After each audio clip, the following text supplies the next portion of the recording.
I want him to see me looking clean. Speaking of clean, we got Steezy stepping up against the concept of Mullis. Mullis, my man's, aka the Sauce. Sir, yes, sir. We are getting into it just a couple moments away. A Steezy on the Lucina, an Arcadian regular, or someone who I feel like every Arcadian, yeah, and every Arcadian top cut, right? We get a Steezy set in this round of top 32. Someone who can be very hot, very cold at times, but someone who has always had the talent to make a deep run. Seeded 15, right, against the 2 seed. Not expected to come out on top here, but as we just saw our match ago, anything is possible here at the Arcadian. Yeah, that upset that we saw was not a small one by any means. And that being said, this isn't the most, like, outstanding set record for either player. We got a 2-1 set record. They haven't played a lot outside of one set back in 2024, and then before that, it was 2022 back-to-back. We've got 2-1 Steezy's favor. So, that being said, you know what? It's Pokemon Trainer. You cannot be sleeping on this character. Even in 2025, we're still seeing some crazy stuff. Shout outs to my man Temporary Plan, running that doubles clip back at Genesis GX, where he just, you know, slapped up Raru a little bit, slapped up Snow. There's a reason why you gotta be careful with this character. It doesn't matter which of the 3 Pokemon, they are going to do damage.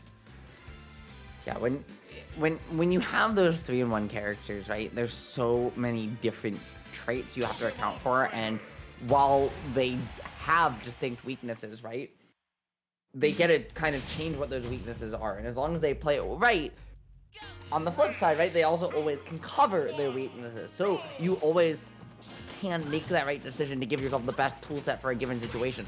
That can make all the difference against a Fundies character like Lucina, who might have to readjust her game plan constantly based on the kit you bring to the table.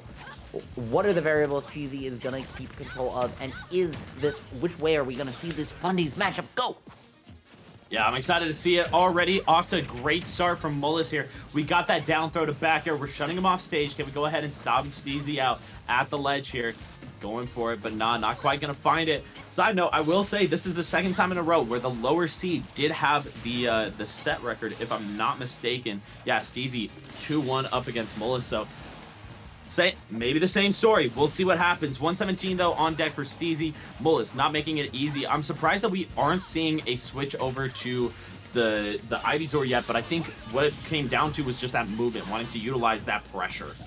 I think it was also a huge water gun, and the fact that we saw Steezy stuck in the corner there was a huge aspect of it as well. We see Steezy very preemptively swinging here with some of these high descents to go low, and you saw the first time, right? As soon as he went for that relief forward air, we saw the water gun come out. Now we're seeing the switch to Charizard because of the explosive kill potential, just like that, even out of disadvantage, and that's the Tri-State Flare Blitz, right?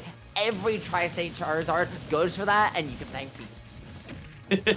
Hey, you know what? He's ingrained a little bit of fear, but Steezy not fearful enough as we got this little bit of a lag spike, but you know what? We're back in it.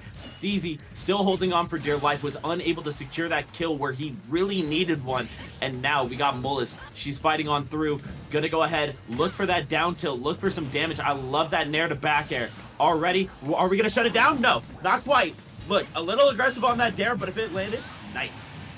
Beautiful, beautiful non-two frameable angles there from Concept to just keep those that situation going, keep giving himself more opportunities to reset. Yes, he loses his first stock there, but at nearly 200%, you've done so much extra work. He has done an incredible job playing the positioning game, trapping these landings from Steezy, and finding ways to just let Steezy's preemptive swings, let this a little bit more aggressive style of Lucina really come back to bite him with some of these landings getting trapped. You bait in the wrong position, you get caught on the platform, and this is big damage, Ian. Look at that, 74% big damage, and now we have lapped in percent. We got the Ivysaur out here. This is where you'll be seeing some mad early kills, whether it's that bind whip, the up smash, the up air. We got some brutal kill power. That being said, Steezy trying to show some of his own off stage. Look at that, we getting caught up, and now might be seeing a death here. Great kind of trap there from Sauce as well, right? We just see we see him trap the landing with the grab now, just again trying to find a way out of disadvantage. Doing this thing where he keeps trying to jump, right? He keeps trying to cross the center of the stage and then will jump to fade it back, try to use a switch or something to stall, give himself the Charizard option. He's doing that a lot with Ivysaur. It's really interesting to see on the biplats though, because of how good Lucina is at juggling you. And we've seen him lose both his stocks for it to this point. Yeah, it's something that you gotta be very aware of. That being said, you know what? Mola's very aware of these get-up options. Got him locked at ledge. Can we go ahead? No, we're going to get the back, though. Steezy whiffing on the opportunity, but does get the reset, and now Molas immediately gets back in the driver's seat. 135, 144. This is looking a little bit tough. Lucina, not one of those characters really known for the comeback potential, and we are not going to be seeing it during that game number 1. Molas taking it clean. We saw something really, I think, interesting in that game, which was that it was really difficult, and I mean really difficult, for Steezy to get off the ledge against Squirtle, right? Like, Sauce's ledge trapping with that little blue turtle was immaculate. I mean, it was incredible in general, right? Like, but it was just, like, we just saw Steezy not able to find a way off the corner, right? Even there, that's a non-too-favorable angle, really limiting where we're seeing Sauce have these opportunities to get punished, and Steezy is just getting beaten in the corner here. I think, as you were saying, when it came down to it, it's this rapid frame data, the ability to just keep on the pressure, and we're seeing that with the combo game as well. 62%. Steezy broke through for a second, but immediately Sauce catching the aggression with the upbeat so quick with this little tiny turtle.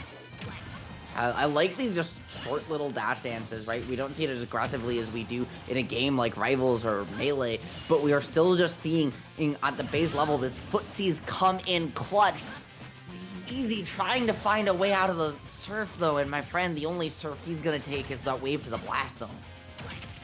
Yeah, that is a big problem here, as we are already closing in on another lap in percentages. This has all been the Sauce show. There's not been a moment where it really feels like Steezy is getting the opportunity to shine. Now, though, trying to find some spots, trying to find these forwarders, gets the up tilt to go ahead and get something started with the juggle game, but immediately Sauce breaking out, and it just feels like Steezy isn't nailing this advantage. Yeah, Steezy just needs to find ways to kind of, again, lane out some of these descents a little bit better. Lucina is so good against juggling your opponents, and especially here on a stage like Small Battlefield, a stage like PS2, right? We just, on these biplats, we just haven't seen it. We just haven't seen him really contest these landings at all. That being said, we did get a little contention on the ground here. We got the grab to catch the roll. We're getting some pressure through. That being said, it is small bits of damage until we get that forward smash.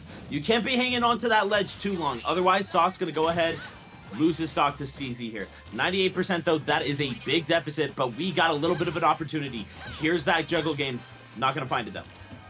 That patience, they're starting to come out, right? You saw Sauce super confident to pull out that surf at low percent instead of 845 earlier on the set, right? That may have worked out, but Steezy is starting to make the adjustments. The question is whether it's fast enough. He's finding his way back to stage, but still just finding a way, has to use the shield breaker just to get back and fighting his way out of the corner at all costs. But Yin, if you have to work that hard now, even if you take this game, how do you continue to find your way off this ledge for the set?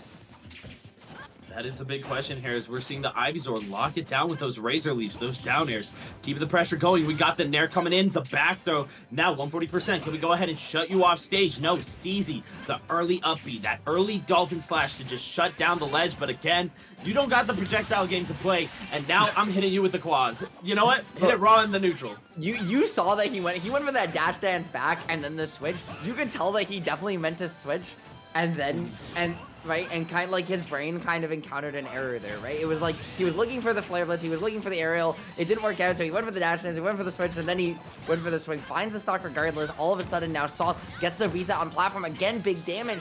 Steezy in these scrambles, in these situations that should go his way, he just cannot find these wins. Ooh, and the water gun, you mentioned that during game 1, why we weren't seeing the switch, and it comes through to go ahead and set up for some more damage. 67% now, as we are trying to lock onto the ledge in there. Not quite meeting its mark, but you know what? Steezy's turn now to get it back in. Steezy finding ways to hold on. He's finally not getting his options caught out, and the shield breaker, my friend, just racking on the damage. Squirtle is light, so swapping over the Ivysaur early, you can't hold on quite as long as you have in the past because it's last stock. This could go in Steezy's favor. The Ivysaur has been the character I think he's been by far the best against. Having him off stage at his worst is huge. This Charizard's gonna have to come out soon, yeah. I love this. Earlier, I mentioned that it didn't really feel like Steezy had a chance to shine, and now we're getting to see it. As I say that, though, we get the Razor Leaf Divine Whip. The Zard is out. We are trying to find the kill, but one whiff grab means Steezy back in the driver's seat. But again, another whiff. Both these players getting so antsy to get the hit, to get the kill, and it is causing some trouble here as Sauce breaks on through. Can we get the kill here in the corner? No, we're going to get grabbed, and we are sent right back off stage.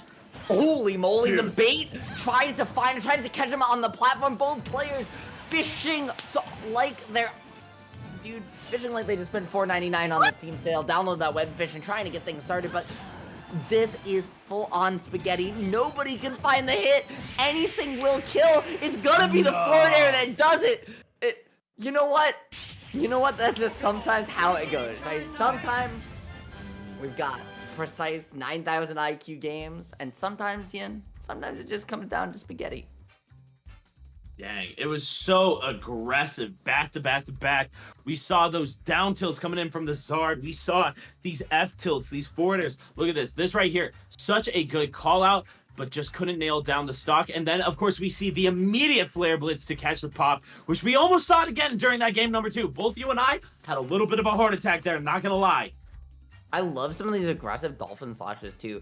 I think some of Steezy's flowcharts were really good. Like, we saw a lot of ideas to abuse invulnerability, to abuse some of the safety from Steezy, and really just showcase some of what makes Lucina so broken, because anyone who says that this character's fair and honest is lying to you. Right? But like, he just wasn't, it felt like, able to well and truly lock it down quite enough at any point. It felt like he had the right ideas and he was starting to make the adjustments, but just wasn't quite able to match the efficiency, especially in the corner, especially trapping these landings, especially when and Sauce tried to contest him on the platform. He just didn't have an answer for it.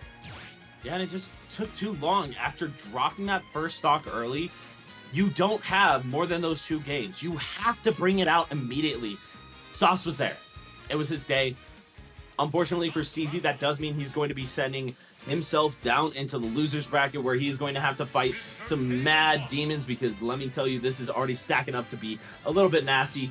That being said, after he fights the Ram, we'll see what else he could be able to do down there and accomplish down there. As also Mr. Thugs also got upset by 1R, so shout outs to 1R for getting that Kazi over level 7, which, speaking of, that is the next set we're going to be seeing, is Kazi, after taking level 7, is going to be fighting off against